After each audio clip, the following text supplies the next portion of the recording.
Claro, 8 anos, rua. E os empregados com 8 anos começaram a ser mandados embora.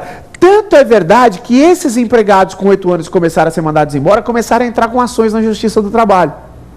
E aí o TST brecou. O TST falou, olha, o intuito básico da Justiça do Trabalho e da CLT é manter o vínculo de emprego. E se nós formos caracterizando essa perspectiva, ao invés de manter, nós vamos estar diminuindo cada vez mais.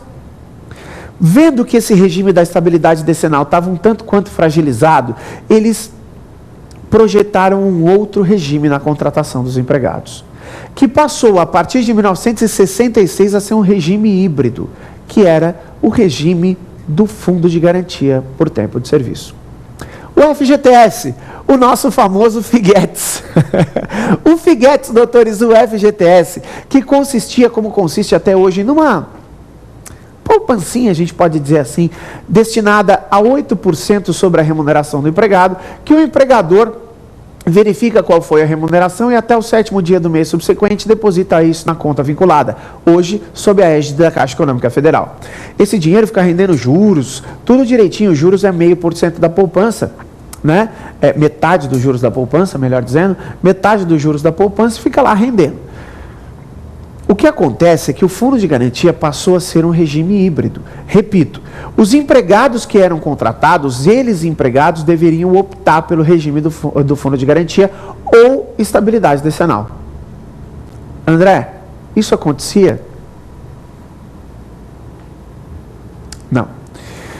Existia praticamente uma coação dos empregadores, doutores, para que os empregados optassem pelo Fundo de Garantia. Ué, André, mas por quê? O Fundo de Garantia é tão pior que a estabilidade? Não, não é isso não. É que ter empregado estável para o empregador é muito difícil. Mas nós não podemos deixar de mencionar que o regime do Fundo de Garantia é um regime extraordinário. É um regime muito bom. Doutores, é um regime muito bom, porque esses 8% que o empregador deposita, o empregado não paga nada, 8% que o empregador deposita, ele fica lá rendendo juros, tudo direitinho. O empregado só pode sacar em algumas situações extraordinárias, compra da casa própria, conta inativa por 3 anos, quando completar 70 anos de idade, mas mais para frente a gente fará um programa sobre fundo de garantia, eu vou falar disso para vocês. O que acontece é que o empregador não queria ter empregado estável, então empregados que optavam pela estabilidade decenal eram descartados e aqueles optantes do fundo de garantia continuavam lá. Verificando que o regime da estabilidade decenal estava muito fragilizado, o que fez a Constituição de 88 cortou o regime da estabilidade decenal. A partir da Constituição de 88, o único regime na contratação dos empregados passou a ser o regime de fundo de garantia por tempo de serviço. Regime da estabilidade decenal acabou. O regime da estabilidade decenal acabou. Salvo para aqueles que tinham adquirido o direito e continuaram com ele, é claro. Mas o regime da estabilidade decenal não existia mais, como não existe mais. Todos os empregados passaram a ser obrigatoriamente trazidos pelo regime do fundo de garantia. O que acontece é, por óbvio, se a única estabilidade que nós tínhamos definitiva era a estabilidade decenal, extinta com a nossa atual Constituição, passamos a ter, a partir de então, somente estabilidades provisórias. Aquelas estabilidades, doutores, que têm data certa de início, mas também têm data certa de fim. E são delas que nós passamos a falar a partir de agora. Claro que no programa de hoje, dado ao nosso tempo, nós não temos tempo de falar de todas as estabilidades, mas vamos aqui nos reportar as estabilidades mais comuns, efetivamente, que são as estabilidades, primeiro, do dirigente sindical. O que é o dirigente sindical? Todos nós sabemos. Dirigente sindical é aquela pessoa eleita por determinada categoria profissional para angariar vantagens econômicas e jurídicas para a categoria. Cuidado, pessoal que presta concurso e prova da OAB. Pouco tempo atrás, caiu uma questão daqueles VOF, afirmando que o sindicato servia para angariar vantagens econômicas, jurídicas e políticas para a categoria. Cuidado. A Constituição, no artigo 8º, veda a utilização do sindicato para obtenção de vantagem política. Cuidado, a Constituição veda a utilização do sindicato para obtenção de vantagem política. Que a gente vê na prática muitas vezes algumas coisas diferentes, mas a Constituição veda isso. Sindicato serve para obtenção de vantagem econômica e jurídica para a categoria. E o dirigente sindical é aquele eleito para efetivamente angariar essas vantagens econômicas e jurídicas e representar a categoria profissional. A estabilidade do dirigente sindical está prevista no artigo 543, parágrafo 3º da CLT.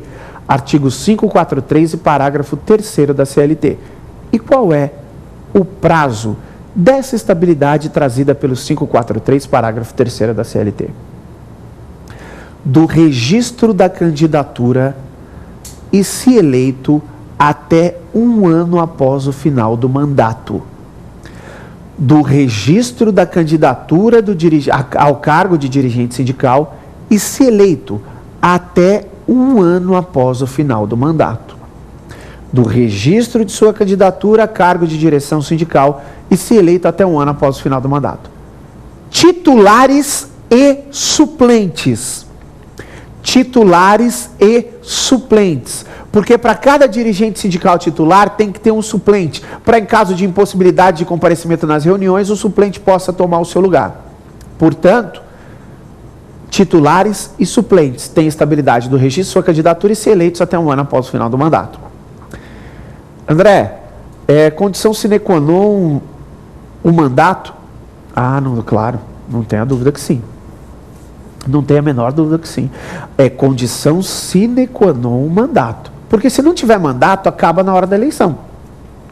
Não é da confirmação do registro da candidatura até 1 ano após o final do mandato? Bom, registrei minha candidatura, eu tenho estabilidade.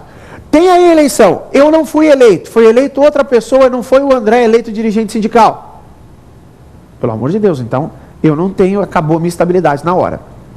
Outra coisa importante.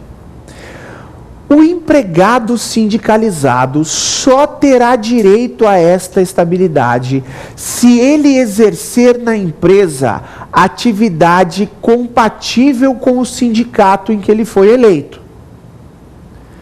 Cuidado com isso, pelo amor de Deus. O empregado só terá direito à sua estabilidade se ele exercer na empresa atividade compatível com o sindicato que representa. Por exemplo, doutores, eu sou advogado, mas sou professor de direito do trabalho também. Vamos supor que na rede LFG, na qual eu desenvolvo atividades exclusivamente como professor, eu tenha efetivamente sido eleito presidente do Sindicato dos Advogados. Eu tenho estabilidade? Não, eu não tenho estabilidade. Acabou, não tenho. Por quê? Porque eu não exerço lá atividade como advogado, eu exerço atividade como professor. Para que eu tivesse estabilidade, eu deveria ser diretor do sindicato dos professores. Joia? Perfeito?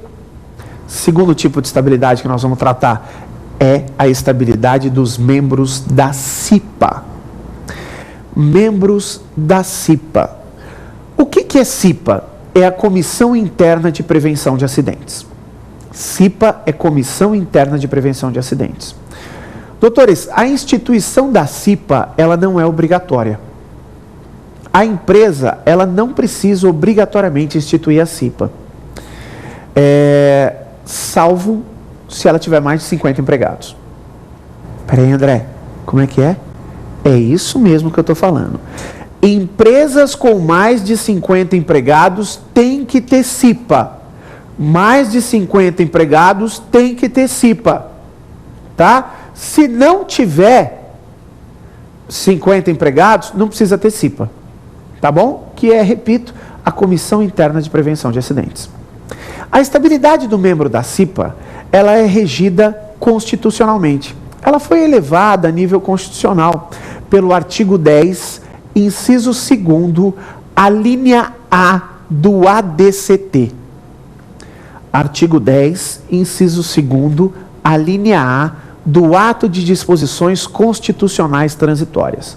Artigo 10, inciso 2º, a linha A do ADCT traz a estabilidade do membro da CIPA, com prazo idêntico ao dirigente sindical. Do registro de sua candidatura e, se eleito, até 1 ano após o final do mandato. A estabilidade do membro da CIPA também é do registro de sua candidatura e, se eleito, até um ano após o final do mandato. Professor André